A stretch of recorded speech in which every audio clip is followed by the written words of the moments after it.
All right, we're just finishing up the vacuum. We're about to add refrigerant. We want 1,247 grams.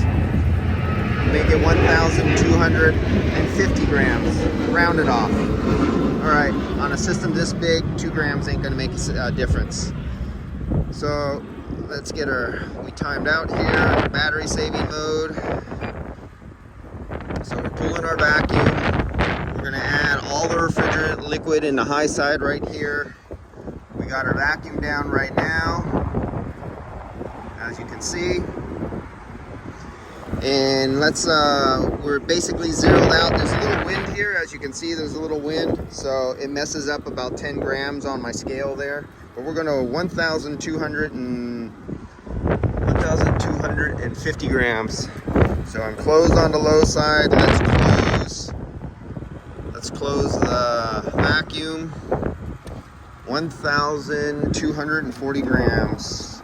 And 1, 2, 3, open. There we go. So we want 1,250 grams. So let's fill this system up. Remember, the refrigerant's coming up the yellow hose and it's going down the red hose only into the high side. We're at 600 grams right now. 700 grams. Come on, 800. We got 800. Can we get 9? We got 900 grams. We're coming up to 1,000 grams. We want 1,250 grams. There's 1,000. 1,100. 1,200. Let me shut this thing off. 1,050. 1,050 we are, and the wind is blowing like hell. That's it. That's all it takes. 1,050 grams. If somebody tells you they can't do that like that, somebody has a problem. All right. So whatever you learned in school, chuck it in the garbage. No, not really. But there's just some things that need to be learned that instructors in school are not going to teach you. All right. So I already turned this a dozen times because if you've seen from my oil injection video, because there was already 3 ounces in here, the whole system with the 2 evaporators takes, let's see, we'll let this guy go by because she's a little bit loud. Thanks for annoying me. All right, so there was 3 ounces in the compressor, supposedly what the manufacturer of the compressor said. This whole system takes 11 ounces.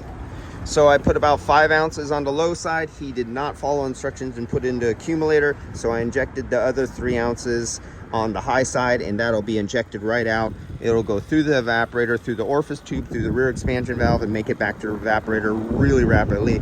I just injected 1,250 grams right on the high side. So I'm gonna turn it another dozen times. And not a dozen quarter turns, a dozen complete turns. I'm doing about 1/3 turn at a time. I'm making sure that any of my liquid oil that I put in here is getting moved through the pistons. And because this is not a variable displacement compressor, my pistons are actually moving. Where if it was a variable displacement compressor and you were turning it like this, absolutely nothing is happening. Okay.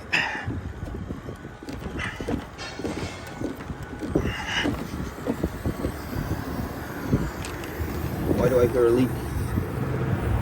Oh, that's why. I just moved it so much that I just caused the leak right there.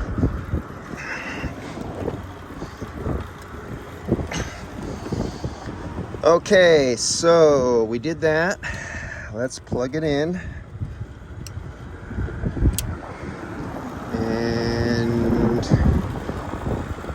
Let me go get the keys, and the next video is starting it up. We're 4 minutes and 25 seconds into this video.